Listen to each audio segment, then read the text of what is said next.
Ya, Assalamualaikum warahmatullahi wabarakatuh. Selamat siang. Kita lanjutkan materi bab perambatan cahaya. Nah, ini ya. Udah terlihat di monitor ya, di layar kalian ya. Ya, perambatan Sudah, Pak. cahaya. Ya, bagian yang ketiga ya. Bagian yang ketiga itu tentang apa ini? Ya, perambatan cahaya juga bagian yang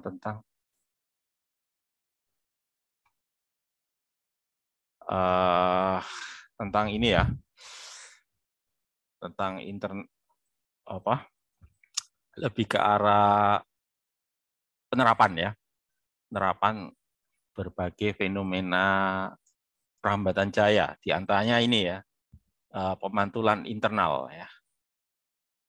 Oke, saya mulai dari yang pertama ya, pemantulan internal total ya. Jadi kita mulai ya, kita ikut aja ya apa yang ditulis di slide, apa yang kita ikuti aja deh. Yang pertama ini ceritanya ini ada cahaya merambat begitu ya. Cahaya ini merambat, kira-kira kalian bisa nebak nggak? Cahaya ini merambat dari media apa ke media apa ini? Kalau kalian lihat di sini loh, dari media yang bagaimana ke media yang bagaimana nih? Kayaknya ini cahayanya merambat dari apa ini, dari bawah ke atas ini ya. Katakanlah atas itu udara ya. Misalkan di dalam itu apa ya? Katakanlah air lah gitu ya. Ya, misalkan air lah. Cahaya merambat dari air ke udara. Berarti kan dari medium apa? Dari medium indeks bias besar ke medium dengan indeks bias rendah udara kan itu ya. Nah, ini pertama ini cahayanya itu tegak lurus ya. Tegak lurus apa? Tegak lurus permukaan atau bidang batas ya. Tegak lurus dengan perbatasan atau bidang batas kedua media, yaitu antara air dan udara ya. Karena sudut datanya nol, maka sudut sudut biasnya ya atau sudut transmisinya juga ikut nol kan gitu ya. Nah, itu ya. Nah, ceritanya ini ya kalau dilihat di gambar ini 4% ya. 4% yang balik ya. Maksudnya itu 4% yang dipantulkan ya. Jadi seperti yang kita bahas minggu lalu ya, kan di perbatasan kedua media itu kan terjadi dua hal ya. Yang pertama itu cahayanya balik ya, kembali ke medium awal, artinya mengalami pemantulan ya, reflection, dan ada cahaya lagi yang terus ya, atau istilahnya transmisi ya, ditransmisikan atau diteruskan gitu ya. Nah, kalau kalau untuk kasus ini ya, ya contoh di soal ini ya, contoh di slide ini maksud saya ya, itu katakanlah 4% ya. Ini misalkan ya, nggak harus 4% kok. Ini sekedar contoh ya, nggak tidak mesti 4% maksud saya ya. Jadi misalkan yang dipantulkan 4%, berarti kan yang diteruskan kan 96% itu ya. Kemudian kalau sudutnya nggak nol ya, tapi dibuat lebih besar ya. Nah, maka nanti akan terjadi hukum pemantulan dan hukum pembiasan ya.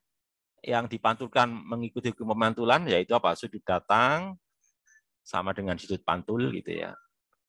Sudut pantul sama dengan sudut datang, kemudian sudut bias yang mengikuti hukum Snellius ya. Jadi tergantung apa?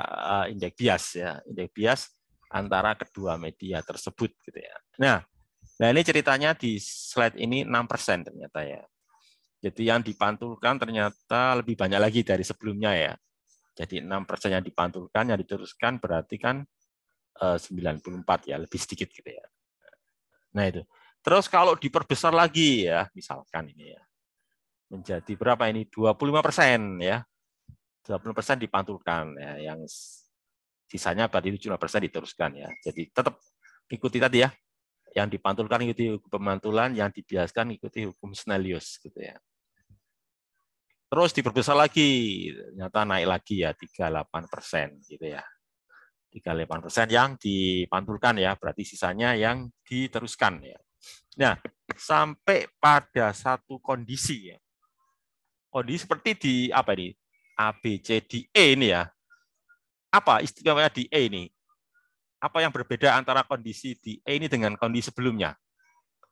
Bisa kalian ini, bisa kalian cermati ini. Apa yang membedakan antara kondisi di E dengan kondisi yang sebelum-sebelumnya ini ya?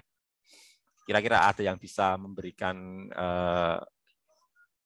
jawaban ya? Dan seperti biasa, nggak perlu takut salah ya. Gimana nih? Coba Pak. Ya silakan Sultan ya, Sultan Zaki. Oke, gimana Sultan? Cahayanya nggak ada yang keluar Pak, jadi dipantulin semua di dalam Dipantulin media. semua ya. Dipantulin semua 100% sepertinya ya. Iya Pak. 100% dipantulkan ya. Terus ada lagi Sultan. Ini loh. Itu yang 90 derajat itu apa itu? Ya ini loh, kan ada 90 derajat ini ya. Jadi gini, maksudnya itu kan selalu ada ini kan ya, dipantulkan ada yang dibiaskan ini ya. Lah, untuk kasus yang ini istimewanya itu kenapa? Yaitu pembiasannya itu tepat di perbatasan ya. Jadi ini ceritanya kan gini, ceritanya itu kan dari medium apa ini? Dari medium rapat ke medium renggang ya. Berarti kan artinya kan sudut biasnya itu pasti lebih besar dari sudut datang ya, karena mediumnya lebih renggang gitu ya. Lah berarti kan ada satu saat sudutnya mencapai 90 derajat kan gitu ya. Sudut apa? Ya sudut ininya, sudut biasnya ini loh, 90 derajat. Artinya sinar biasnya itu melewati perbatasan ya. Jadi melintasi perbatasan kedua media. Ya, istilahnya itu di sini istilahnya apa namanya? Sudut kritis ya. Sudut kritis itu artinya sudut datang yang menghasilkan sinar bias 90 derajat. Artinya sinar pembiasannya itu berada di perbatasan ya. Ya, melewati perbatasan kedua media. Ya ini nih. Jadi di sini disebut 42 derajat ya. Jadi 42 derajat ini sudut kritis. Sudut kritis artinya sudut batas ya. Sudut batas dari sudut datang. Karena apa? Karena sinar biasnya sudah 90 derajat ya. Lah kalau masih diteruskan lagi ya, sampai lebih dari itu, maksudnya itu sampai lebih dari 42 derajat, nah berarti yang terjadi seperti ini ya, 100% ya. Jadi gini loh, kalau ini sebenarnya nggak 100% ya, sebenarnya ini perlu saya ralat ini ya. Sebetulnya bukunya Head ini juga ada kesalahan sedikit ya. Bukunya Eigenhead ini juga ada kesalahan, yaitu apa? Ini nggak 100% loh ya, soalnya apa? Kan ada yang dibiaskan, meskipun apa? Pembiasannya 90 derajat ya. Jadi kalau yang 100% itu yang bagian F ini loh, nah ini. Kalau F ini baru 100%, kenapa? Karena nggak ada yang dibiaskan ya. Karena semuanya dipantulkan, ya itu yang maksudnya 100% itu ya. Jadi yang perlu saya ralat yang di E ini ya. Jadi di E dari apa ini, dari bukunya Eigenhead ini perlu kita ralat ya. Karena masih ada sinar bias meskipun di perbatasan ya, di perbatasan kedua media. Artinya ya nggak 100% lah, mendekati gitu ya. Nah kalau yang di F lah itu baru 100%. Kenapa? Karena sudah tidak ada lagi yang dibiaskan, sudah tidak ada lagi yang diteruskan, semuanya dipantulkan. Ya, dipantulkan ke medium awal. Berarti apa? 100%. Itu yang disebut dengan nama total internal reflection. Jadi dipantulkan total ya. Internal berarti kan kembali ya. Kembali ke dalam ya, kembali ke medium asal internal. Total berarti 100%. Ya, itu adalah prinsip tentang total internal reflection ya. Nah, contoh penerapannya ini ya. Ini pada namanya prisma ini ya.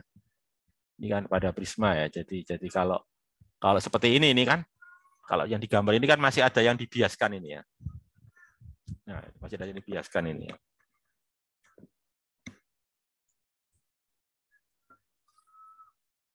Nah, misalkan seperti ini ya.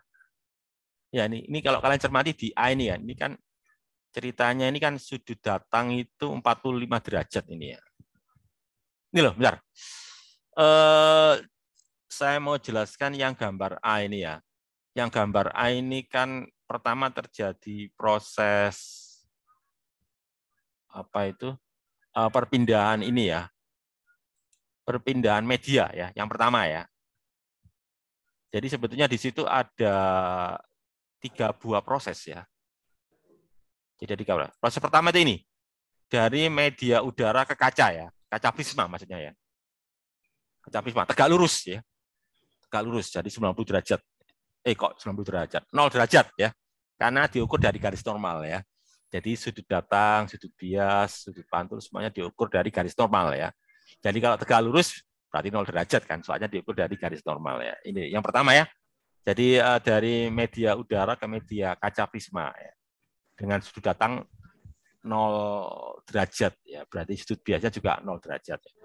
Lalu berikutnya terjadi apa? Pemantulan internal total ini kan ya, oleh apa ini? Oleh permukaan yang miring ini ya, oleh permukaan yang miring ya. Nah, sehingga nanti 100% dipantulkan ini ya. Nah, ini. Ya jadi dari sini ini pemantulan total. Habis itu proses ketiga yaitu apa? Dari kaca prisma ke udara lagi ya, tegak lurus. Nah, ini ya. Jadi di sini terjadi proses pertama itu penerusan ya.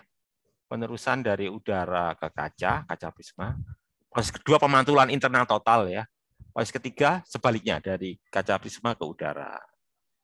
Gitu ya. Nah, kemudian kalau yang digambar tengah ini ya.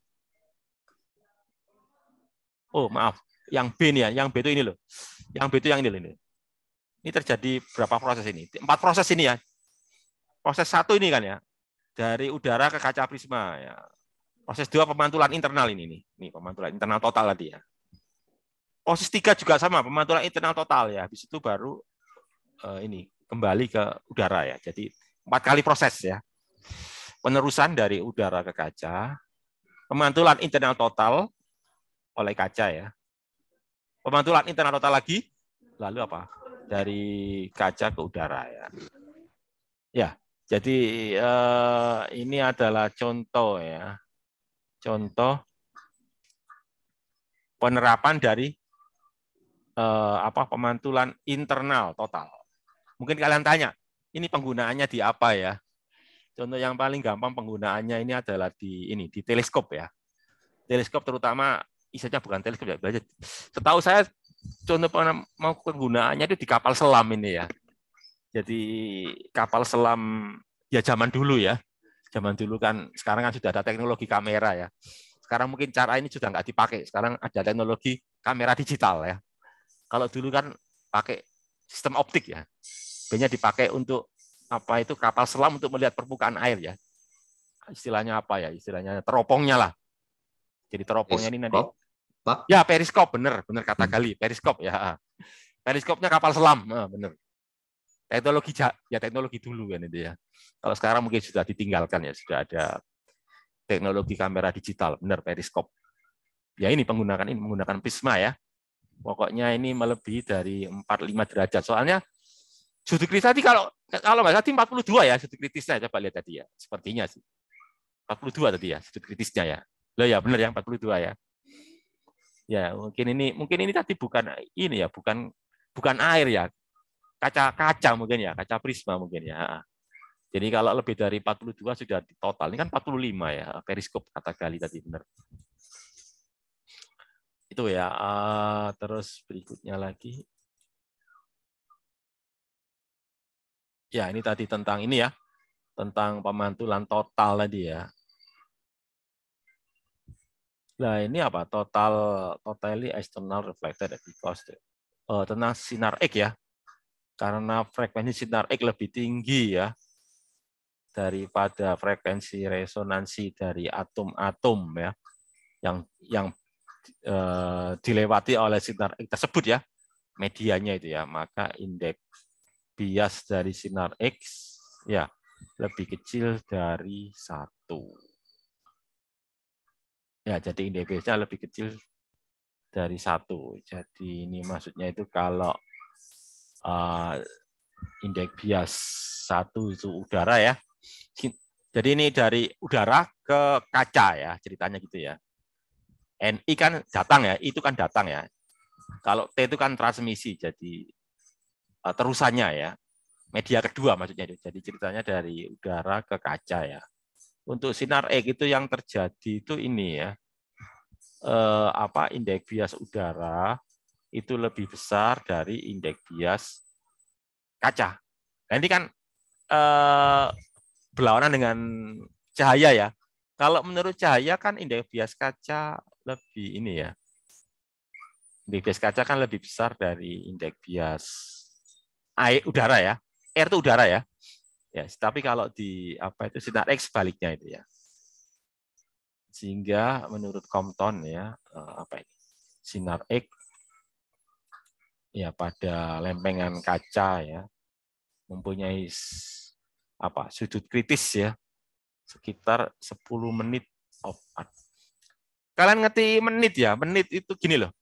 Sebagai pengetahuan aja deh.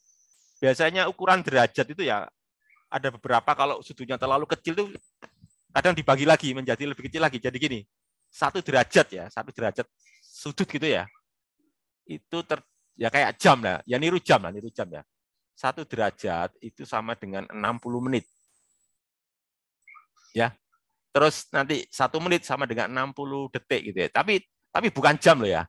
Derajat gitu ya. Jadi dalam satuan derajat ya, jadi sudut. Jadi ada menit sama detik ya. Untuk jam, untuk waktu ya, ada juga yang menit sama detik untuk sudut ya.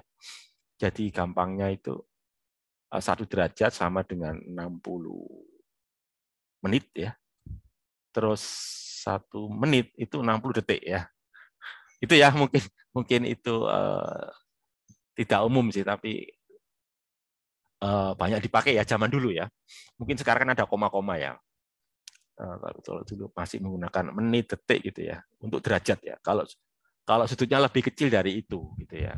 Makanya di sini kan mungkin kalian nanti kira kok ada menitnya ya, ini karena ini sekitar 10 menit. Nah, 10 menit itu sekitar ini ya 0,167 derajat. Ya. Ya, jadi 10 menit itu berarti berapa? Kan 1/6 10 menit berarti kan 1/6 derajat ya. Benar ya? 1/6 kan segini ya, 1/6 ya. 0,167 derajat kan 1/6 ya. Ya, jadi itu 10 menit lah. 10 menit berarti kan 10/60 derajat ya, atau 1/6 derajat, atau 0,167 derajat gitu ya. Ya. Nah itu ya. Itu tentang pemantulan total.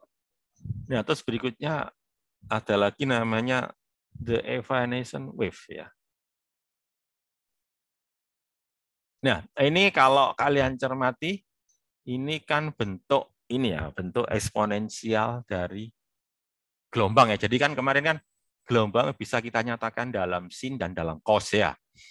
Nah, kombinasi dari sin dan cos kemarin saya jelaskan itu bisa kita tuliskan dalam bentuk eksponensial imajiner ya. Karena eksponensial imajiner itu kalau kita uraikan ya nanti muncul fungsi sinus kosinus ya, menggunakan rumus Euler ya. Rumus Euler, rumus bilangan kompleks itu ya. E pangkat IX sama dengan apa? Cos X ditambah I sin X gitu ya. Nah, kayak gitu tuh ya. Ya, jadi nanti ada komponen sin, bukan komponen ya, ada bagian sin, ada bagian cos gitu ya. Nah, itu. Nah, kemudian ini ya. Terus kemudian ini apa ini? Ada bagian gini ya. Nah, yang dimaksud dengan evanescent wave itu yang dicetak tebal itu ya. Ya, jadi gampangnya evanescent wave itu kayak ini loh. Kayak gelombang yang meluruh ya. Jadi amplitudo ya. Amplitudo gelombang yang makin lama makin kecil gitu loh. Itu namanya evanescent wave, atau istilahnya itu kita menyebutnya dengan daya tembus gitu ya. Jadi daya tembus, jadi semakin jauh evanescent wave-nya, berarti daya tembus gelombang tersebut makin besar. Lah, katakanlah evanescent ini kita maknai sebagai daya tembus ya. Daya tembus oleh gelombang ke media berikutnya ya. Jadi dia nggak bisa melalui gitu ya. Kan kalau yang sebelumnya kan gelombangnya bisa melalui kan, istilahnya ditransmisikan ya. Jadi kan kalau yang sebelumnya kan yang kita bahas tadi itu loh. Kan ada yang dipantulkan, ada yang diteruskan. Ya, lah ini tidak bisa diteruskan ya, hanya bisa menembus sedikit gitu aja ya. Itu yang disebut dengan nama evanescent wave ya. Ya. Makanya nanti ada istilah ini penetration depth ya. Jadi kedalaman penetrasi. Ya, jadi seberapa jauh gelombang elektromagnetik ini ya, gelombang elektromagnetik ini bisa menembus sebuah media. Itu ya. Nah, itu terkait dengan beta. Beta itu tadi ini ya, ini loh. Beta ini kan peluruannya ini ya. Peluruan itu artinya penurunan amplitudo ya. Jadi gelombang itu makin lama amplitudenya makin kecil gitu. Semakin jauh masuk ke dalam bahan. Jadi di sini kan Y. Y itu kan seberapa jauh dia masuk ke dalam bahan itu ya. Y. Itu Y gitu ya. Jadi beta Y. Nah, itu terkait dengan ininya apa itu apa itu istilahnya seberapa jauh dia masuk ya atau evanescent wave-nya itu tadi. Ya. Kemudian kan terkait dengan beta itu ya, beta Y gitu ya. Nah, kebalikan dari beta disebut dengan nama kedalaman penetrasi ya. Kedalaman penetrasi karena kan kalian tahu satuan J itu kan meter ya. Satuan J itu kan meter ya. Maka satuan beta ya sepermeter kan gitu ya. Sepermeter. Kemudian di sini delta ini ya, deltanya apa? Kedalaman penetrasi seperbeta. Nah, beta sendiri itu sama dengan ini kan 2pi. Nah ini NT ya, T itu medium yang dituju ya. NI ada medium asal ya. Terus di sini ada lagi namanya ini theta I ya, sudut ininya. Sudut datangnya itu ya. Sudut datangnya itu, nah ini sebagai contoh ini. Mungkin perlu kita bahas yang di sini nih ya. Ini kita lihat dulu media-medianya seperti apa ini ya. Nah ini ya, kayaknya ini dari apa ini? Ya, kayaknya ini dari bawah ke atas ini ya. Ini KI ini ya. KI berarti kan dari ini kan. Dari medianya di sini ya. Jadi perbatasan kedua media berada di bidang XZ ya. XZ ini bidang batas kedua media ya. Media 1 Y-nya negatif ini ya. Media 1 Y-nya negatif. Media 2 Y-nya positif, berarti di atas kan ya. Maksudnya itu gitu ya. Jadi di bawah itu Y negatif, di atas itu Y positif gitu ya. Jadi cahayanya dari media 1 yang Y-nya negatif ya. Terus lalu ada dipantulkan ini ya. Nah, ini kan theta I, theta R ini, KR ini ya. Terus ada lagi yang diteruskan ini ya. KT. Ya, lalu KT ini diuraikan menjadi apa ini? KT sin yang perbatasan kan interface itu perbatasan ya. Perbatasan sama yang tegalus. Tegalus perbatasan yaitu apa? Yang cos tadi ya. Cos theta T gitu ya.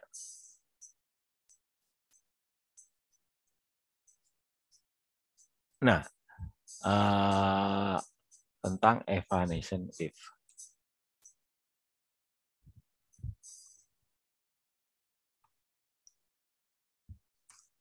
Jadi gini ya, mungkin perlu saya jelaskan ini ya. Mungkin kalian tanya, kok tiba-tiba ada evanescent wave itu kaitannya dengan apa? Nah, kaitannya dengan ini ya.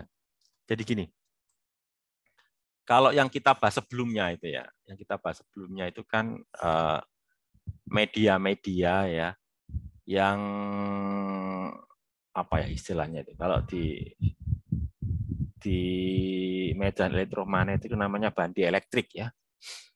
Jadi bandi elektrik jadi kayak air, kaca, ya, udara, itu bandi elektrik ya. Jadi kalau bandi elektrik itu kita katakan indeks biasnya itu bilangan real. Ya. Bandi elektrik ya, bandi elektrik itu bahan insulator ya. Bandi itu bahan insulator. Ya. Itu indeks biasnya bilangan real ya. Lah, kebalikan dari bahan isolator kan kalian bisa nebak kan, apa? Bahan konduktor kan itu ya. Nah, ceritanya gitu ya. Jadi kalau bahan konduktor katakanlah logam ya, itu mempunyai indeks bias yang tidak lagi bilangan real tapi apa? Bilangan kompleks gitu ya. Jadi karena bilangan kompleks ada bagian real, ada bagian imajiner. Gitu loh ceritanya ya. Lah bagian imajiner itu yang nanti menghasilkan ini loh, evanescent wave itu ya. Ya, jadi bagian imajiner dari indeks bias terutama untuk bahan-bahan logam ya. Yang non dielektrik gitu ya, yang bahan logam itu akan menghasilkan evanescent wave. Wis gampangnya gini aja lah. Bisa nggak cahaya menembus logam ya? Kalian saya tanya. Bisa nggak? Kalau cahaya menembus kaca bisa ya? Ya. Ya Pak, Cahaya bisa menembus Pak. kaca bisa. Menembus air bisa ya? Bisa Pak. Bisa, menembus kaca, kok menembus kaca. Menembus logam kan nggak bisa ya? Ya Pak, nggak bisa Pak. Nah makanya itu. Kecuali sinar X ya. Sinar X lain cerita itu ya. Kalau sinar X bisa ya. Jadi gitu. Jadi evanescent wave itu seperti itu ya. Jadi seberapa jauh gelombang itu bisa melewati medium. Maksudnya itu nggak bisa melalui, hanya bisa menembus dikit ya. Masuk dikit gitu loh maksudnya itu. Evanescent wave begitu ya. Jadi ya seperti cahaya hanya bisa masuk sedikit ke dalam logam, tapi nggak bisa tembus gitu loh. Itu dimaksud dengan nama. Kenapa? Ya karena indeks biasnya itu nggak bilangan real, tapi bilangan kompleks ya. Maka muncul suku ini loh, eksponensial plus minus ini loh.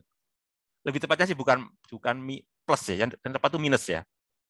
Sepertinya minus jadi E minus jadi bukan plus. Jadi E minus beta Y karena makin lama amplitudenya makin mengecil karena nggak bisa nembus kan gitu ya. Kalau bisa nembus kan amplitudenya konstan gitu ya. Nah, maksudnya itu gitu. Terus saya jelaskan dulu apa yang terjadi gitu ya. Nah, kayak ini loh. Ceritanya kan itu ya. Jadi ini logam katakan aja. Ini cahaya ini ya. Kan dia nggak bisa lewat kan ya. Hanya bisa ini menembus sampai ini delta ini. Delta tadi apa tadi? Delta tadi apa nih? Delta itu ini loh. Kedalaman penetrasi ya ini loh. Jadi hanya bisa sampai segini aja nembusnya itu. Gelombang cahaya, gelombang EM lah lebih umumnya ya itu. Ya hanya bisa nembus gini tok ya. Jadi nggak bisa terus ya. Nah, ini yang disebut dengan nama tadi evanescent ya, evanescent wave. Lalu mental lagi ke medium asal ya. Ya ini kan penetration depth tadi loh. Seberapa jauh dia masuk gitu ya.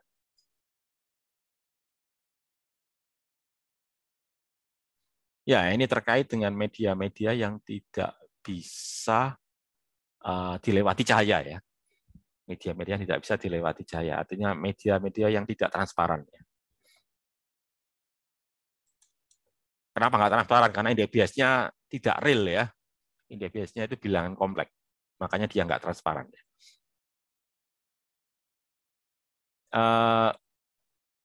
Sebentar, ini udah ya. Oke, berikutnya adalah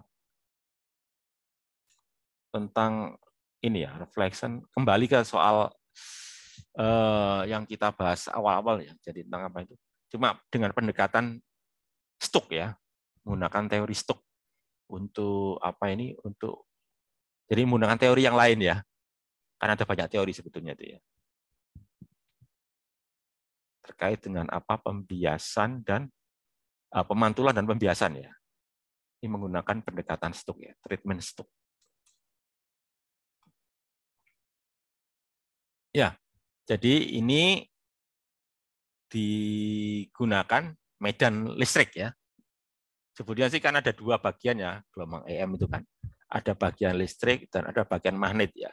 Nah, biasanya orang lebih memilih komponen listriknya daripada komponen magnetnya. Kenapa kok begitu? Ya mungkin terkait dengan alat ukur ya. Sepertinya ya. Jadi mungkin lebih gampang mengukur bagian listriknya daripada bagian magnetnya. Ya ini kan. Jadi ini kita lihat ini ada bagian listriknya ya. E kan, E0I, E0R, E0T ya. Ya. Yang E0R dikalikan dengan R kecil. R kecil itu nanti terkait dengan ini ya, koefisien refleksi ya. T kecil terkait dengan koefisien transmisi. Jadi yang dimaksud koefisien refleksi itu artinya berapa bagian dari amplitudo yang dipantulkan. Itu kalau refleksi ya. Kalau transmisi ya, berapa bagian dari amplitudo yang diteruskan. Jadi N kecil itu terkait berapa bagiannya ya. Amplitudo yang dipantulkan terhadap amplitudo awal. Maksudnya amplitudo sinar datang. Kalau T kecil itu terkait dengan berapa bagian amplitudo dari listriknya ya, komponen listriknya yang diteruskan dibandingkan dengan sinar datangnya ya, atau medan listrik dari sinar datangnya gitu ya.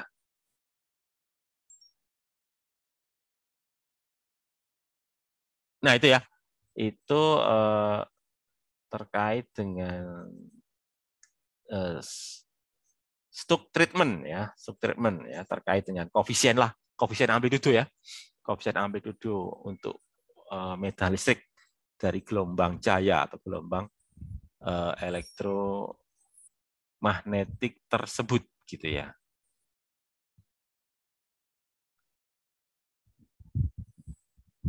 Nah, terus kemudian ya kalau yang ini kan ya ini. Nah, kalau yang gambar di A ya, kalau gambar yang di A itu adalah gelombangnya ya, itu dari media renggang ke media rapat ya. Misalkan katakanlah dari udara ke air ya. Kalau yang gambar B sebaliknya ini ya. Jadi cahayanya atau gelombangnya dari media rapat ya, rapat ke renggang, misalkan dari air ke udara gitu kan ya. Ya kan seperti yang kita bahas sebelumnya kan, kalau ke media yang lebih rapat nanti kan sinarnya berbelok mendekati garis normal ya. Kalau ke media yang lebih renggang akan menjauhi garis normal kan begitu ya. Nah, kemudian kalau yang gambar C ya. Yang gambar C ini terkait sepertinya gambar C ini apa ini?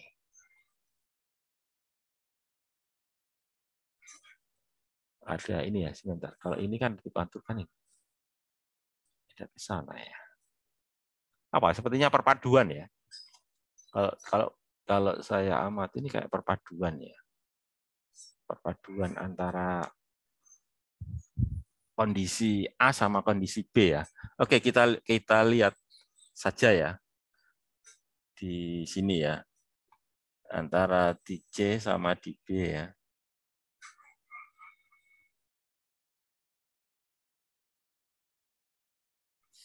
Jadi yang perlu saya sampaikan itu ini ya.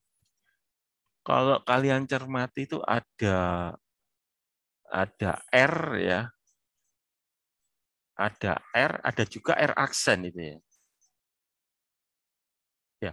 Ada lagi ini, ada T, ada juga T aksen ya. Ya, kalau kalian cermati itu ya. Nah, ini terkait dengan arah dari prosesnya ya. Jadi kalau R itu berarti pemantulan oleh media ini ya, oleh media yang terjadi ya. Pemantulnya terjadi oleh media renggang gitu ya. Kalau di sini loh, kita lihat ya. Jadi misalkan dari udara dipantulkan balik lagi ke udara itu berarti R ya. Tapi kalau R aksen, kalau saya lihat di sini ini pemantulan juga, tapi yang terjadi di dalam ini ya, di dalam air gitu ya. Ya misalkan ini loh, ini kan di air ya, mental lagi di air itu pakai R aksen gitu ya. Ya begitu pula kalau T ya, kalau T berarti kan penerusan ya dari media apa ini, dari media ini, dari media renggang ke media yang rapat itu T ya. Tapi kalau T aksen, nah ini sebaliknya ini T aksen ini ya. Ini ya. Nah ini kan T aksen ini ya. Dari apa ini, dari media rapat ke media renggang ya. Ya, sepertinya gitu ya kalau lihat di gambar ini ya. Jadi kalau T berarti kan koefisien transmisi ya. Berarti dari media rapat, transmisi dari media rapat ke renggang itu T. Tapi kalau sebaliknya, transmisi dari media rapat ke media renggang itu T aksen gitu ya. Nah, itu antara T sama T aksen. Sementara kalau R itu adalah pemantulan yang terjadi ke media renggang ya, misalkan udara. Itu R. Tapi kalau di media yang rapat berarti R aksen gitu ya. Nah, itu ya terkait dengan lambang-lambang yang digunakan di sini nih. Ada R aksen. Nah, kita lihat aja. Oh, langsung ini ya. Nah, kemudian kalau kita lihat di sini ya, kaitan ya antara semuanya itu jadi ini ya. R aksen sama dengan negatif R ya. Jadi negatifnya ya. Jadi kalau katakanlah misalkan R itu bernilai positif ya, maka R aksen bernilai negatif ya, dan sebaliknya gitu ya. Itu. Terus kemudian kalau kaitannya dengan T itu ini bahwa perkalian ya, perkalian antara T ya sama T aksen ya itu sama dengan 1 dikurangi R kuadrat gitu ya. R kuadrat. Jadi kalau kalian cermati itu kan R kuadrat ya. R kuadrat itu kan berarti R dengan R ya.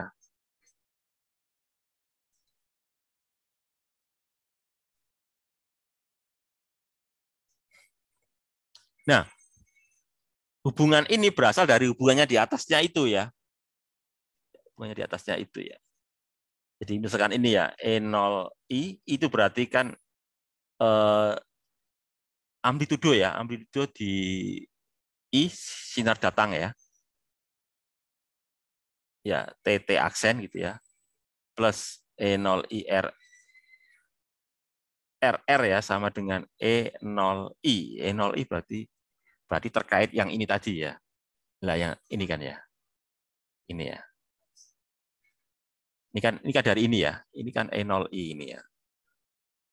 Ini kan E0I, ini kan. Itu sama dengan ini ya. Soalnya di sini kan ada 2 berkas ini ya. Berkas yang ini, yang sebelah sini ini adalah apa ini? E0I TT aksen ini ya. Sama yang ini ya, arahnya juga sama ini ya. Yaitu apa? E0 RR ya. Sehingga nanti yang ini menghasilkan hubungan yang ini gitu ya. Nah, sementara yang satunya lagi yaitu terkait dengan ini E0IRT ya. E0IRT berarti yang mana? Yang sini ya. Yang ini ya, ini kan. E0IRT mata saya kurang jelas sebentar. Saya pakai kacamata dulu. Tulisannya kecil-kecil itu ya. Ya, benar itu ya. Yang sebelah sini nih. Ini adalah E0IRT ditambah yang searah juga ini ya. E0I sama apa?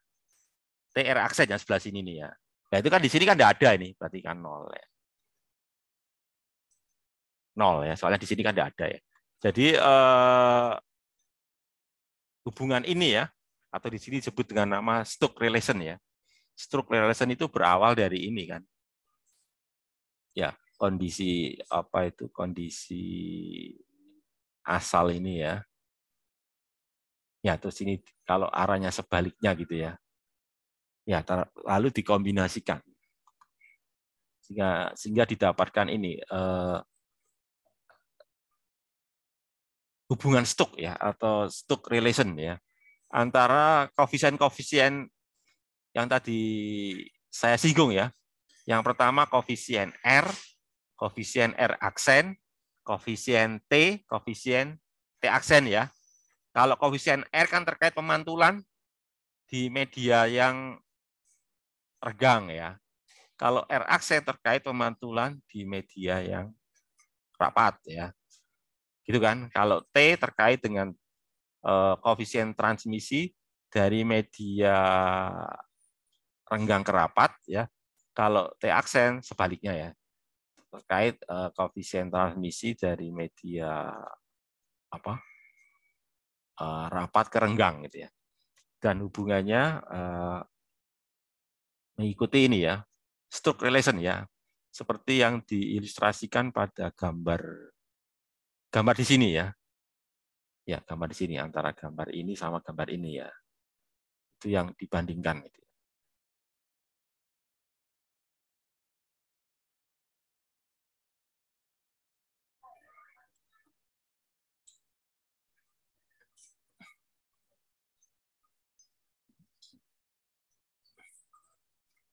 Nah, terus berikutnya udah problem ya. Problem masih ada lagi nih ya. Oh, masih banyak ya. Oke, barangkali ada pertanyaan sebelum saya lanjut berikutnya tentang lampiran. Oke. Ada pertanyaan barangkali sebelum saya lanjut ke problem ini ya. Berikutnya lampiran ternyata ya. Ada pertanyaan barangkali. Ada bagian-bagian yang menurut kalian belum jelas. Silakan. Ya, silakan. Noval ya. Silakan Noval. Ya Pak, saya izin tanya untuk yang stroke treatment ini ya Pak ya. Ya. Untuk T aksen, R aksen sama R itu apanya ya Pak ya? Maksudnya kayak indeks biasnya atau apa gitu Pak? Jadi gini ya, oke, pertanyaan yang bagus Noval ya. Jadi T sama R itu perbandingan amplitudo. Jadi gini loh, misalkan ada gelombang ya, katakanlah dari udara masuk ke air gitu kan. Itu kan ketika dia masuk ke dalam air kan mesti amplitudonya berkurang ya. Amplitudo, saya ngomong amplitudo loh ya. Amplitudo, sekali lagi amplitudo, bukan energi loh ya. Nanti ada lagi. Energi nanti ada lagi ya. Saya hanya fokus di amplitudo ya. Kan mesti amplitudonya berkurang ya. Kenapa? Karena ada yang dipantulkan ya. Nah, kalau R itu perbandingan amplitudo ya. Jadi kalau R adalah amplitudo antara gelombang yang dipantulkan terhadap amplitudo gelombang asalnya ya, gelombang datang. Jadi perbandingan amplitudo gelombang pantul dengan amplitudo gelombang datang itu yang disebut dengan nama R kecil atau istilahnya apa? Koefisien refleksi ya. Koefisien refleksi lah gitu ya. Itu adalah perbandingan amplitudo. Itu ya. Nah, kalau T itu berarti kan gelombang yang diteruskan. Jadi artinya perbandingan amplitudo antara gelombang yang diteruskan ke air, misalkan ke air ya, dibandingkan dengan gelombang datangnya ya, yang berasal dari udara tadi. Itu yang T gitu ya. Gitu ya. Itu dulu ya. Kemudian kan ada lagi namanya R aksen sama T aksen. Nah, kalau R aksen itu gelombangnya tidak dari udara, tapi sebaliknya ya. Dari apa itu? Dari air ke udara, gitu ya. Jadi kalau R aksen berarti kan dia mantul lagi ke air. Jadi perbandingan amplitudo antara gelombang yang dipantulkan oleh permukaan batas tadi ya, yang masuk lagi ke air dengan gelombang asalnya yang dari air gitu ya. Itu yang R aksen gitu ya. Nah kalau yang T aksen berarti kan mesti terjadi dua hal kan, selain yang dipantulkan ada diteruskan ya. Jadi kalau T aksen itu perbandingan antara amplitudo gelombang yang diteruskan ke udara ya terhadap amplitudo gelombang yang berasal dari air gitu ya. Jadi antara yang tanpa aksen dengan yang pakai aksen itu saling berkebalikan arah ya, saling berkebalikan arah dari medianya gitu loh. Jadi kalau yang tanpa aksen itu prosesnya itu apa ya? Dari udara ke air, katakanlah gitu ya, anggap aja air lah. Pokoknya dari ini loh. Kalau tadi kan saya nyebutnya dari apa ini? Dari media renggang ke media rapat ya. Renggang itu udara, rapat itu air misalnya itu ya. Nah kalau yang pakai aksen itu sebaliknya. Dari media yang rapat ke media yang renggang atau dari air ke udara. Kira-kira maksudnya itu gitu. Jadi perbandingan amplitudo itu, Noval. Ya, oke, Pak. Baik Pak, terima kasih Pak. Ya, mungkin ada pertanyaan lagi terkait dengan ini ya. Enggak ya? Sudah cukup ya? Bisa dimengerti ya. Jadi itu ya. Jadi apa itu hubungan Stokes atau Stokes relation ini membahas tentang koefisien refleksi dan transmisi. Yaitu koefisien yang terkait dengan perbandingan amplitudo ya. Nanti ada lagi, bukan amplitudo tapi energi lah, itu nanti lain lagi itu ya. Terkait dengan energi beda. Jadi ada istilah koefisien refleksi, ada lagi namanya reflektansi ya. Reflektansi sama apa? Yang satunya lagi refraksi, yaitu perbandingan energi ya, bukan amplitudo. Ada lagi. Ini yang saya bahas ini baru amplitudo ini ya. Oke, kalau Anda ada, saya coba. Ini ya, saya coba bahas ini ya, yang problem ya. Jadi apa ini? Berkas laser ya. Berkas laser mempunyai sudut datang 56 derajat ya. Horizontal, small horizontal mirror. Jadi ada cermin ya. Cermin kecil horizontal lah gitu ya. Ditaruh di atas lantai gitu ya. Terus apa berkas pantulannya ya. Ya, istilahnya berlawanan arah ya. Dengan ketinggian 150 cm di atas lantai ya. Ya, level lantai ya, tingkatan lantai gitu ya. Pertanyaannya how far horizontal is the wall from the mirror. Jadi pertanyaannya berapa jauh dinding ya. Jarak horizontal maksudnya. Jarak horizontal dari dinding dari cermin. Ya. Kalau ini berarti kan harus digambar ya, ada gambarnya nih, enggak ada gambarnya ya. Ya, sebenarnya enggak ada gambar. Jadi ini sudut datanya 56 derajat. Ya. Berarti kan tetap garis normal kan? Garis normalnya berarti kan vertikal ya. Kalau dikatakan apa cerminnya berada di lantai ya. Ya, berarti ini 56 derajat terhadap garis vertikal ya, garis normalnya. Gitu kan? Ya.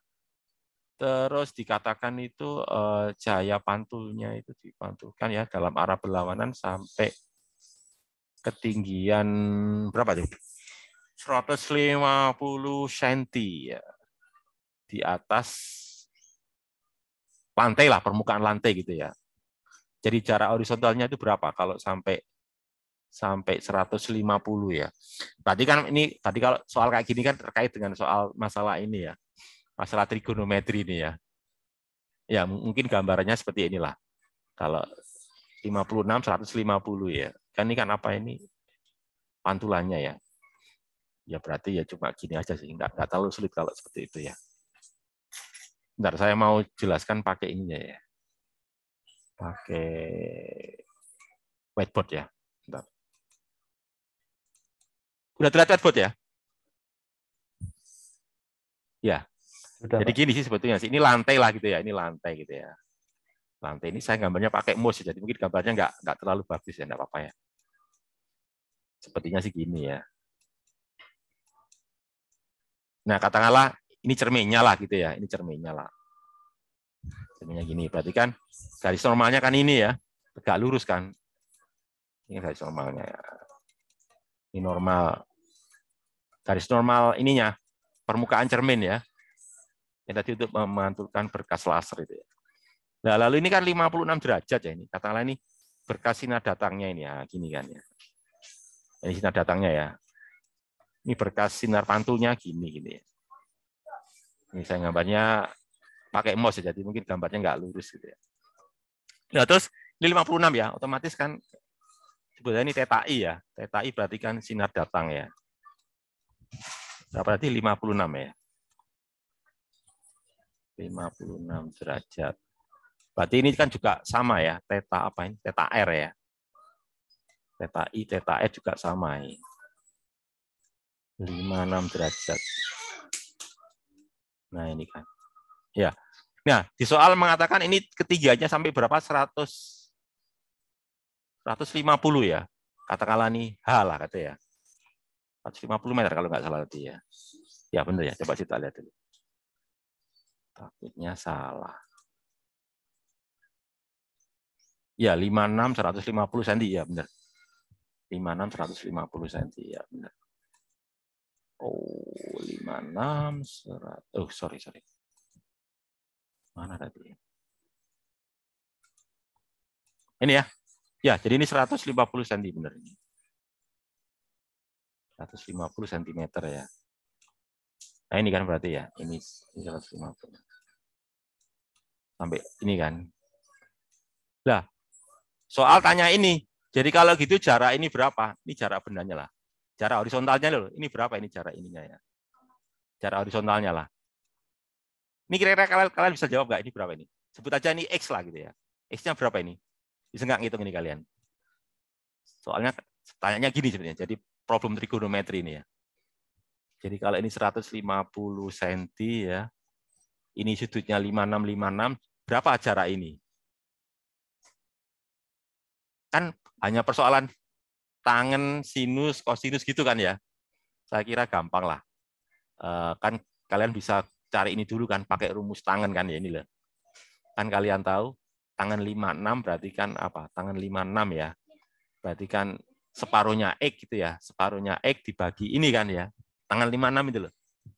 Ya, setengahnya X dibagi ini kan. Ininya kan 150, berarti kan kalian bisa hitung kalau gitu setengah X sama dengan apa? Berarti ya ini apa ini 150 kali tan 56 kan itu ya. Berarti kalau X berarti kan tinggal dikali 2 kan itu ya. Saya kira tuh nggak terlalu sulit ya. Oke. 1,24. Ya, ya Andri ya. Kan gampang Andri ya, nggak terlalu susah ya. Kan cuma masalah tangan ini kan ya. Nyari separuhnya X kan sama dengan ini kan ya. Tangan berarti kan apa? Ini dibagi ini kan ya. Ya, setengah X dibagi berapa? 150 sama dengan tan 56 kan ya. Oke, lanjut ke berikutnya ya. Lanjut ke berikutnya udah ya, tak stop ini ya. Oke, kalau berikutnya itu beam of light ya, berkas cahaya ya, mengenai sebuah cermin 1, kemudian cermin 2. Seperti gambar 456. Nah, ini ya. Gambarnya kayak ini ya. Ini cermin 1 ya, cermin 1 ini cermin 2 gitu ya. Jadi ini berkas cahaya gini ya. Ini kan apa ini horizontal gini ya. Seret, habis itu kan dipantulkan ke sini kan ya. Seret, nah, cermin 2-nya ke sini kan ya. Ya, ini kan. Nah, pertanyaannya itu apa? Tentukan theta R1 sama theta R2. Bisa nggak kalian hitung ini berapa theta R1 berapa ini? Kalau seperti ini loh. Ini 30 ya. Saya kira gampang kok. Kalau ini 30, ini berapa ini? Ini loh. Ini kan 30 ya. Ini 30 berarti ini berapa? 30, Pak. Nah, 30 kan kalian tahu ya. Itu loh, sinar sejajar itu loh. Sudut yang seberangan kan sangat besar itu ya di matematika itu ya. Otomatis kalau ini 30 berarti kan sini 30 berarti kalau itu sudut datangnya berapa? Berapa sudut datangnya kalau gitu? Sudut datang itu terhadap garis normal loh ya. Karena itu udah jawab kan ini 30 berarti sudut datangnya berapa? 45. Loh, kok 45 sih? Ya nggak mungkin lah 45. Sudut datang itu ini loh. Ini sudut datang ini. 60, bentar, Pak. Berapa? 60 kan? Ini loh. Kalau sini 30, kan sini 30. Kan kalian tahu. Garis normal kan 90 derajat ya. Jadi kalau ini 30 pasti ini 60 ya. Ya. Jadi jawabannya apa? Ya 60 lah. Theta R1 berarti 60. Oke ya. Kalau ini 60, sekarang pertanyaan saya kalau ini 60 ya. Sekarang pertanyaan saya, sudut ini berapa? Kalau berapa ini? Kalau ini 45 ya. Kira-kira gimana? Kalau ini 45. Nah, pertanyaan saya gini, kalau ini 45 ya, berarti sudut ini berapa ya?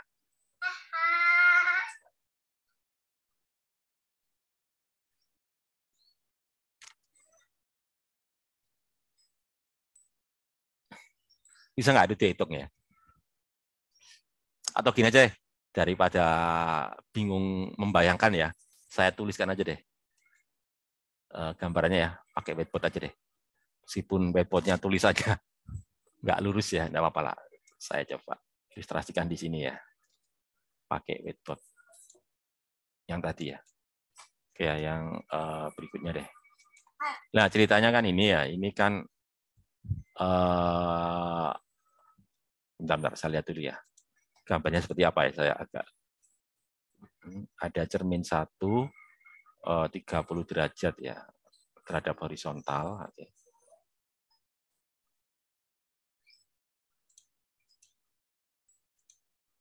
Ya, jadi ini ada horizontal gitu ya. Ini ada cermin ini. Nah, cermin 1 ini ya, ini cermin 1 ya. Ini adalah cermin 1. Sebentar kok gini ya. Bentar, jelek ini ya. Ini ada cermin 1 ya. Nah, ini kan. Cermin 1 ini sudutnya 30 derajat ini ya. Nah, ini 30 derajat. Kan gitu ya. Ya, terus ada sinar datang yang horizontal gini. Nah, ini kan sinar datang ya. Ini sinar datang. Nah, pertanyaannya kan ini ya. Kan diukur dari garis normal, ini garis normalnya ya. Inilah garis normal ini ya. Garis normal. Jadi kan kalian saya tanya berapa garis normalnya, berarti kan ini ya. Berapa ini? Tadi kan kalian sudah jawab ya. Ini adalah theta I ya, theta I1 ya. I tadi sudah datang, 1 berarti kan cermin 1 ya. Berapa? Kan 60 derajat. Kan gitu ya, tadi sudah kejawab ya. Pasti apa? 60 derajat. Kenapa kok 60 derajat? Ya iyalah. Ya, kalau ini 30, berarti kan ini 30 ya. Otomatis ini kan 60 ya. Lalu kan nanti kan ini kan sinar pantulnya ya. Nah, ini kan sinar pantulnya kan ke sini. Nah, ini ke sini lah katakanlah gitu ya. Nah, berarti ini kan juga berapa ini? 60 derajat juga ya. Ya, ini kan 60 derajat juga apa namanya nih? Theta R1 ya. Theta R1 ya pasti 60 derajat gitu ya. Nah, gitu kan? Udah kejawab tadi ya. Nah, terus berikutnya ada cermin kedua. Coba saya lihat dulu. Saya takutnya salah ya. Tak lihat lagi biar nanti nggak salah ya. Bentar, saya lihat dulu. Nah, cermin kedua itu sudutnya 45 derajat terhadap horizontal ya. Oke, begitu ya ceritanya ya. Ya, berarti ini. Oke, sebentar. Nah, ini. Jadi, ini horizontal ini ya. Katakanlah ini horizontal ya. Nah, cermin kedua, katakanlah ini ya. Itu 45 derajat ini. Nah, ini cermin kedua ini ya. Yaitu apa? 45 derajat sudutnya ini. Cermin 2 ya. Nah, gitu ya. Oke, pertanyaan saya minta kalian menghitung ini loh. Ini kan nanti ada garis normal ini ya. Ini loh. Ini ada garis normalnya. Ini loh. Garis normal cermin 2 ya. Oke ya. Ya, berarti pertanyaan saya adalah kalau ini 45 derajat ya, berarti sudut ini berapa? Kan gitu ya pertanyaannya ya. Nah, sudut ini berapa? Kan gitu ya. Gimana tuh? Berapa tuh sudutnya ya? Atau gini aja deh. Kalau kalian bingung ya, coba coba lihat, saya tanya ini aja kalian ya. Sudut ini berapa sih? Ini kan horizontal ini ya. Ini horizontal. Sudut ini berapa sih sudut ini? Berapa ini sudut ini? Kelihatan kan di sini? Berapa? Tetap horizontal. 120, Pak. 120 kan kelihatan kan? Kan 60 tambah 60 ya? Ya, ini 120. Oke ya. Berarti kalau gitu, menurut matematika ya, kalau ada dua sinar sejajar gitu loh. Coba saya jelaskan teori di matematika ya. Dua garis sejajar gini ya. Ini sebagai patokan ini. Kalau kalian nggak paham ini nanti, nah gini. Ini gini ya. Nah gini kan. Sejajar ya. Gini kan. Misalkan ini sudutnya theta ya. Atau A lah misalkan ya. A derajat ya. Kira-kira yang A derajat itu sudut yang mana? Sudut ini bagaimana sudut ini? Kalau yang A derajat ini bagaimana? Sudut yang berseberangan ini ya. Berseberangan dalam ya istilahnya ya. Bagaimana ini? Atau inilah, kalau ini A derajat ini berapa ini? Di matematika itu. Ini A derajat, ini berapa ini? A derajat juga kan ya? Oke, A derajat. Sekarang pertanyaan saya, ini berapa ini? A, Pak. A juga kan ya? Ini kan A derajat. Gitu kan di matematika sih. Kalau nggak salah di pelajaran matematika apa? SMA ya? Ya SMA lah. Ini juga A derajat kan ya? Nah, kan kalian udah tahu itu ya. Coba terapkan di sini. Terapkan di sini ya. Ini kan garis sejajar loh. Ini sama ini kan garis sejajar ya. Oke ya. Ini berapa tadi kan? Kalian saya tanya berapa ini tadi? Berapa tadi? Tadi loh. 120, Pak. 120. Berarti kan ini juga 120 ya? Benar nggak ini? Berarti kan 120 ya ini ya. Ini loh. Ini 120. Oke ya. Kan 120. Pertanyaan saya, ini berapa kalau gitu? Nah, ini pertanyaan saya ini ya. Coba kalian hitung. Ini kan 45. Oke. Ini 45 ya. Ini berapa tadi? 120. Ya, gitu kan? Pertanyaan saya ini berapa ini? Udah kalian jawab tuh. Ini kan 45 dari soal ya. Dari soal sudut antara cermin 2 dengan garis horizontal itu 45. Terus ini kan dari hubungan matematika ya. Menurut matematika kan sudut yang berseberangan dalam, ya ini sama ini kan sama. Jadi kalau ini 120 berarti kan ini 120. Pertanyaan saya, sekarang kalian hitung ini berapa ini? Coba hitung berapa itu? Ketemu enggak? 15, Pak. Ya, 15 kan ya. Oke, coba saya hitung ya, 15 derajat. Kan harus 180 kan jumlahnya ya, benar ya? Ya, 45, 50. Ya, benar ya, 60 ya. 60 tambah 120 ya. Ya, benar. Lah, jadi di soal coba saya di soal kan tanya ini, kalau gitu berarti ini kan sudut ininya kan, apa namanya? Ini kan theta I2 ya. Sudut datang kedua kan ya. Theta I2. Ya, Yang ini apa ini? Ini theta apa ini? Theta R2 kan ya. Sudut pantul kedua kan ya. Oke ya. Kan gitu sih. Ya, saya kira kalian bisa jawab kok. Ini berapa ini? Berapa ini? Jangan lupa ya. Sudut antara apa? Garis normal dan cermin itu berapa? 90 kan ya? Coba kalian hitung. Perhatikan sudut antara garis normal dan cermin itu apa? 90. Jadi kalau itu ini berapa ini?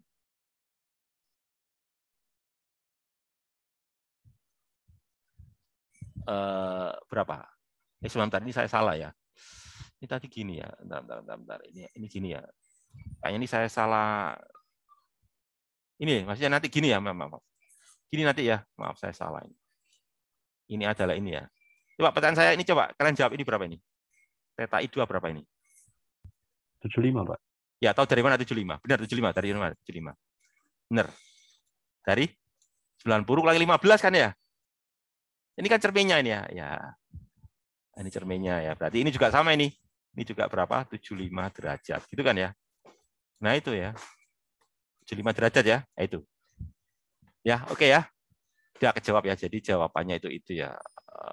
75 derajat ya. Jadi yang pertama itu berapa tadi? 60. Ini ya, 75 ya. Oke. Oke, lanjut ke itu tadi ya. Soalnya. Jadi soal kayak gini nih kalian harus mahir di itunya ya. Di geometrinya ya. Tentang apa itu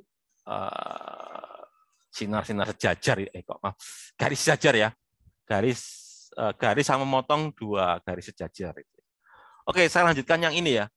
Calculate atau hitung sudut transmisi atau sudut bias untuk sinar datang di dalam udara ya pada 39 incident in air at on the slab of maksudnya ini dari apa ke apa ini ya? Jadi sinarnya di dalam udara di udara ya. Jadi kayaknya ini dari udara ke kaca ini ya. Ini kan sinarnya in air, berarti di dalam udara ya. Pada 39 derajat, berarti ini sudut Iya, berarti sudut datangnya ini ya. Sudut datangnya ini kaca ini. Tanyakan transmisi, berarti sudut bias ini ya. Ya, jadi pakai hukum Snellius saja ini ya. Jadi ceritanya ini kita gunakan hukum Snellius ini ya. Kira-kira gambarnya seperti ini sih. Kita gunakan hukum Snellius saja. Oke, hukum Snellius kan itu kan ceritanya dari ini ya. Dari udara ya. R kan udara ya. Dari udara ke kaca, gelas kaca ya. Udara kaca. Oke ya. Kan kalian tahu udara itu indeks biasnya 1 ya. Kaca tadi berapa tadi ya? Tadi berapa tadi? Coba tak lihat lagi ya, takutnya salah nanti. Coba tadi berapa itu? 1,7 ya. Oke. Indeks biasnya 1,7, 39 ya sudutnya ya. 1,7, 3,9. Ya ini 1,7. Ya. Terus ini 39 ya. Nah ini. Nah ini sinarnya. Ini garis normalnya ya.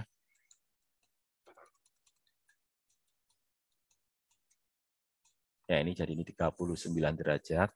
Theta I ya, sudut datang. Itu 39 derajat. Gitu ya. Nah, kalian diminta ngitung ini kan, karena dia dari udara ke kaca, berarti kan mendekati garis normal ya, gini nanti kan ya. Berarti tanya ininya ya, tanya apa ini? Tanya ininya ya, jadi apa, theta R-nya berapa ini ya? Kok theta R, maaf, theta T ya, transmisinya berapa?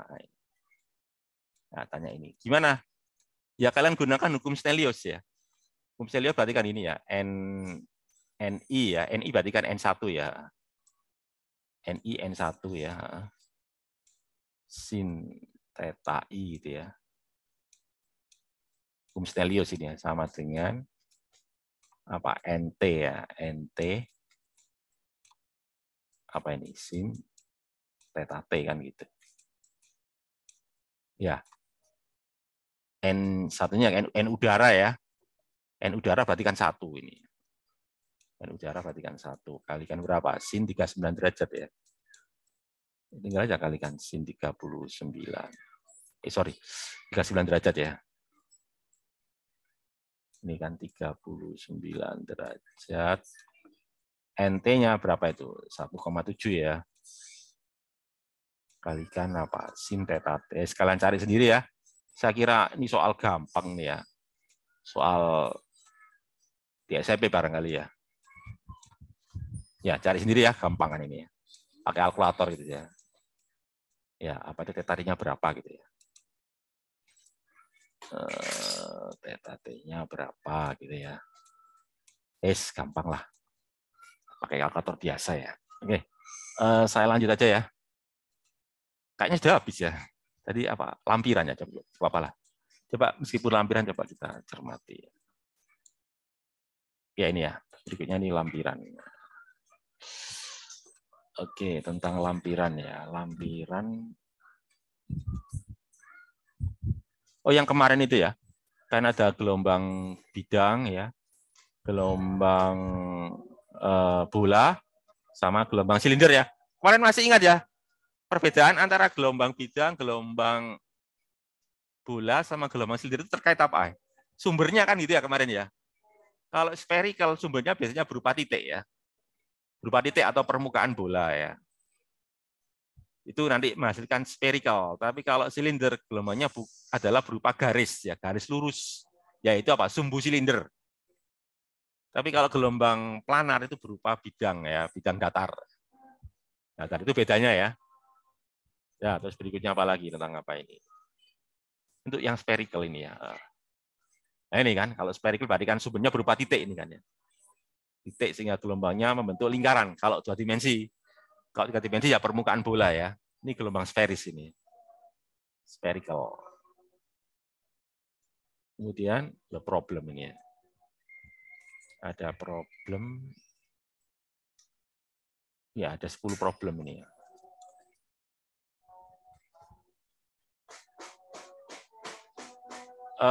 Problem cahaya datang pada medium. Oh, nanti ini topik berikutnya nanti ya. Sudut Brewster atau sudut Brewster. Oh, iya. Kayaknya ini topik anu ini nih. Kayaknya soal untuk topik berikutnya ini ya, terkait dengan polarisasi cahaya ya. Sebenarnya kalau saya matinya, Stokes Jones ini kan terkait dengan polarisasi cahaya ya. Ya, polarisasi cahaya biasanya nanti Pak Goncang nanti yang bahas ya. Polarisasi cahaya, bukan saya nanti ya. Kayaknya ini salah naruh ini ya. Salah naruh soal ini, sepertinya sih. Ada sudut Brewster, ada Stokes Jones ini.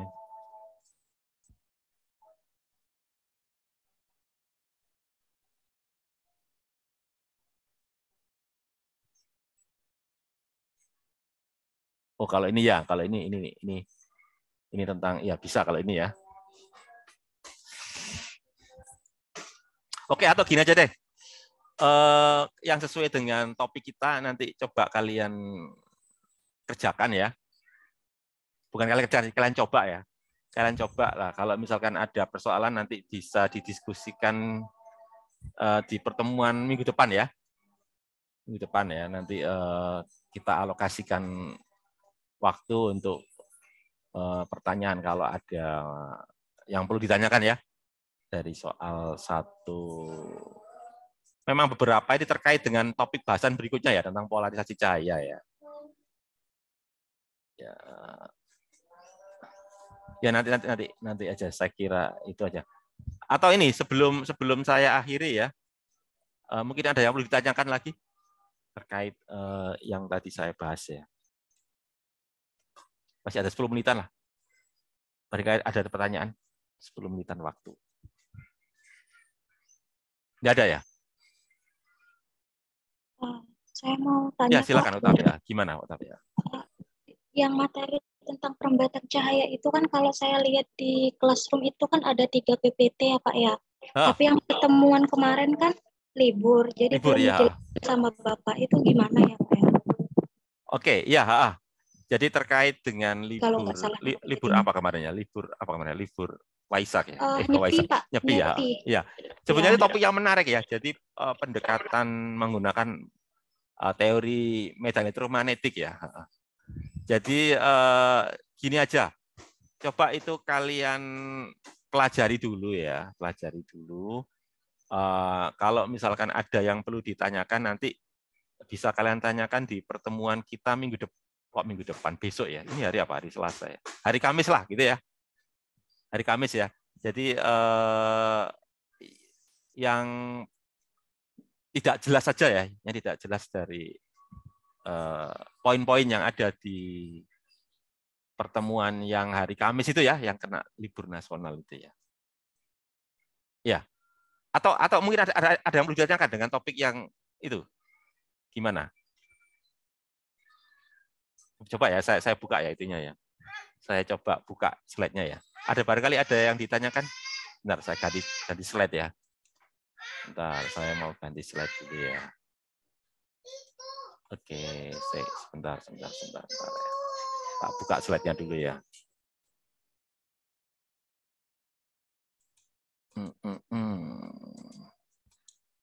Slide-nya yang kemarin tentang ini ya.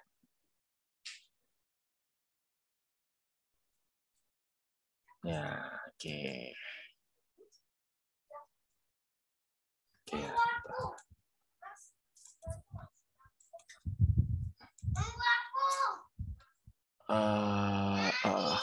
Terlihat nggak slide-nya ya? Slide yang apa itu? PPT yang kedua ya di bab 3 ya. Kelihatan nggak di monitor kalian? Lihat, Pak. Sudah terlihat ya, oke. Jadi ini kan tentang topik yang ini kan prinsip Fermat ya, prinsip Fermat.